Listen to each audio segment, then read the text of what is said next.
मित्रांनो, आज आणल्यान मावशीन बाजारातनं कोरेचे असं भाजी पहिला आधी कोयता घेतले आणि कोरेचे टाकले साल्टा काढून झाल्यानंतर मित्रांनो अशी दिसतात। नंतर त्याची काढले कापा काढून झाल्यानंतर मस्तपैकी धुवून टोपात पाणी हळद मीठ टाकल्याने ठेवले उकडत। थोड्या वेळातच मित्रांनो उकडले आणि उकडल्यानंतर ह्या भाजीच्या आतमधला ना काढूचा लागता। त्या काढून झाल्यानंतर हे बघा अशी दिसतली। मी हातान चुरूक घेतले, तुम्ही मिक्सरात किंवा पाट्यावर चेजरू शकतात।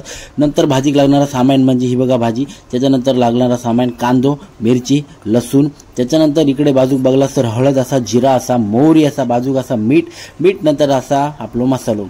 पहिला आधी घेतले तेल कावलीत ओतले, तेल ओतून झाल्यानंतर त्याच्यात टाकले लसूण, नंतर टाकले मित्रांनो जिरा नंतर टाकले मोहरी नंतर टाकले कांदो नंतर मिरची नंतर टाकले हळद नंतर मसालो मस्तपैकी ढवळून घेतले।